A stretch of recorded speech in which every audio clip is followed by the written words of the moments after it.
પ્રત્યેક ભારતીયના જીવન માટે ભગવાન રામ આદર્શ સ્વરૂપ બને. રામો વિગ્રહવાન ધર્મ.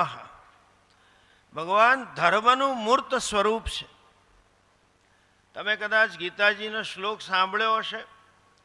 ભગવાન એવું કહે છે કે ધર્મ સંસ્થાપનાર્થાય સંભવામી યુગે યુગે પરિત્રાણાય સાધુનામ વિનાશાય ચ દુષ્કૃતામ.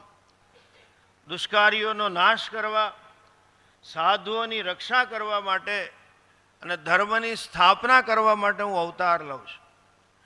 ભગવાને મત્સ્ય, કુર્મ, વરાહ, નૃસિંહ વગેરે અવતાર લીધા છે, પણ માત્ર 2 જ મનુષ્ય અવતાર છે. ભગવાન જ્યારે મનુષ્ય અવતાર ધારણ કરે છે તો આ પ્રયોજન ઉપરાંત બીજા 2 ઉદ્દેશ્ય હોય છે. એક તો જે ભક્તોએ આવી પ્રાર્થના કરી અલગ અલગ પ્રકારની